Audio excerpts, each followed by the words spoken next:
कलकत्ता में। कौन सा गीत था वो? हिंदुस्तान में ब्रिटेन के लोगों के समर्थक बहुत बड़ी संख्या में रहे, और न सिर्फ ब्रिटेन के समर्थक रहे बल्कि अंग्रेजों के तलवे चाटने वाले घराने इस देश में रहे। अंग्रेजों की जी हजूरी करने वाले घराने इस देश में रहे, और जिन खानदानों ने अंग्रेजों के जितने ज्यादा तलवे चाटे, उन्हीं खानदानों का नाम इस देश में गर्व से लेते हैं लोग। जो अंग्रेजों के सबसे ज्यादा पिट्ठू बनकर रहे, जो अंग्रेजों के चरणों में साष्टांग बिछ जाते थे, ऐसे ही लोगों को इस देश के इतिहास में पढ़ाया जाता। और ऐसा ही एक खानदान था जो अंग्रेजों की गुलामी में आकंठ डूबा हुआ था। उस खानदान का नाम था टैगोर खानदान। और उस टैगोर खानदान का एक व्यक्ति था जिसका नाम था रविंद्रनाथ टैगोर। उस रविंद्रनाथ टैगोर ने जॉर्ज पंचम के स्वागत के लिए एक गीत लिख दिया था। और ना सिर्फ उस आदमी ने वो गीत लिखा, बल्कि कलकत्ता में जब जॉर्ज पंचम पहुंचा और उस भरी सभा में जहां लाखों लोग उपस्थित थे, हिंदुस्तान की गुलामी का गीत गाया गया और ब्रिटेन के राजा का सम्मान किया गया। और ये काम रविंद्रनाथ टैगोर ने अपने मुंह से किया। और वो गीत कौन सा था जो रविंद्रनाथ टैगोर ने इंग्लैंड के राजा की स्तुति का गान करते हुए लिखा था? वो गीत वही है जिसको आप कहते हैं जनगण मन अधिनायक जय हे भारत भाग्य विधाता। बहुत शर्म आती है मेरे जैसे आदमी को जब वो गीत गाने के लिए कोई मुझे कहता है कि ये गाओ। क्यों गाएं उस गीत को? रविन्द्रनाथ टैगोर तो चापलूसी करते थे अंग्रेजों की, रविन्द्रनाथ टैगोर तो चाटुकार थे अंग्रेजों के, और रविन्द्रनाथ टैगोर तो साइकोसेंट थे अंग्रेजों के। इसलिए उन्होंने अंग्रेजों के राजा के सम्मान में वो गीत लिखा था।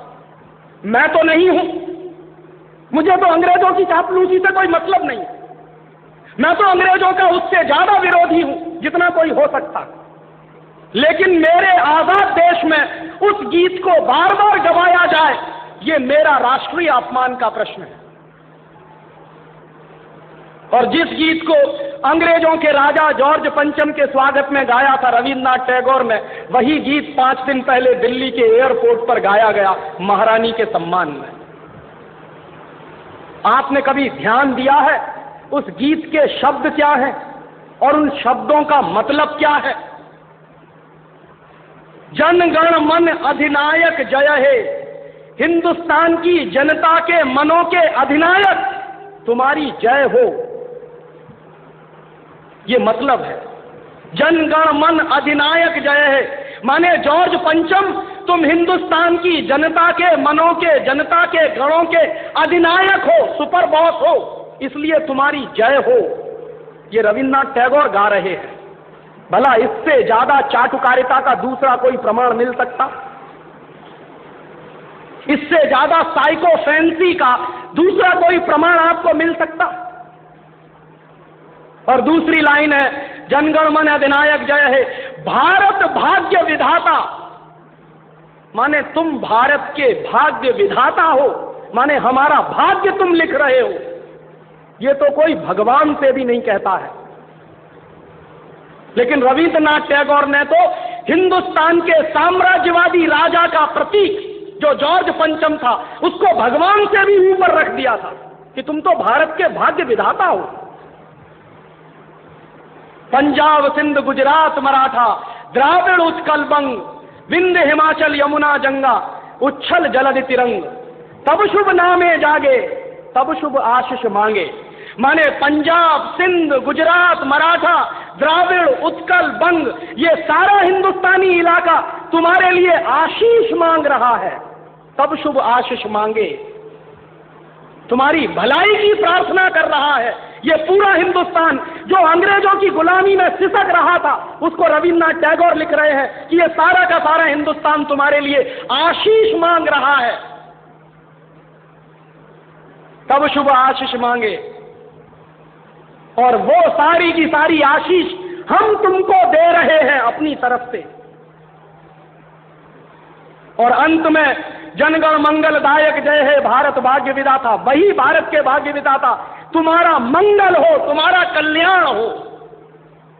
माने जो हमको गुलाम बनाने के लिए आए हैं उनकी चाटुकारिता में कोई आदमी कितना बिक सकता है, इसका ये निकृष्ट नमूना है। और अंत में वो कह रहे हैं कि जय हे जय हे जय हे, माने तुम्हारी ही जय है, तुम्हारी ही जय है, तुम्हारी ही जय है। ऐसा गुलामी का प्रतीक गीत ये गुलामी के दिनों में गाया गया एक ऐसे हिंदुस्तानी की तरफ से जिसको शायद आप बड़े श्रद्धा की नजर से देखते हैं। और ये गीत जब गा दिया था उन्होंने और चरणों में बिछ गए थे रविंद्रनाथ टैगोर, तब अंग्रेजों ने उनको नोबेल प्राइज दिलवा दिया था पुरस्कार के रूप में। रविंद्रनाथ टैगोर को ऐसे ही नोबेल प्राइज नहीं मिला था। अंग्रेजों ने कुछ नियम बनाए थे, कुछ परंपराएं बनाई थी, और अंग्रेजों के नियम क्या थे? जो अंग्रेजों की जितनी ज्यादा चाटुकारिता करे, जो अंग्रेजों के जितने ज्यादा पैर चाटे, उसी को अंग्रेजी सरकार राय बहादुर का खिताब देती थी। उसी को अंग्रेजी सरकार हिंदुस्तान में और इंग्लैंड में नाइटहुड की पदवियां दिया करती थी। ऐसे ही लोगों को अंग्रेजों की तरफ से इनाम मिलते थे क्योंकि वो अंग्रेजों के चरण चाटते थे और हिंदुस्तान को गालियां देते थे। और ऐसे चरण चाटू लोग आपने नाम सुना है, हिंदुस्तान के राजाओं के दरबार में कुछ चारण और भाट हुआ करते थे। वो चारण और भाट क्या करते थे? राजा चाहे जितना गंदा हो, चाहे जितना बदमाश हो, चाहे जितना लफंगा हो, लुच्चा हो, वो चारण और भाट हमेशा राजा की प्रशंसा ही करते थे। बदले में राजा उनको कुछ इनाम बांटता था। ऐसे चारण भाटों का खानदान है ये टैगोर खानदान, जिन्होंने ये गीत लिखा है। और मेरा अंदर से रोम रोम कांप जाता है जब कोई मुझे कहता है कि राजीव भाई जनगण मन गाइए। क्यों गाएं? हिंदुस्तान का गीत नहीं है जनगण मन।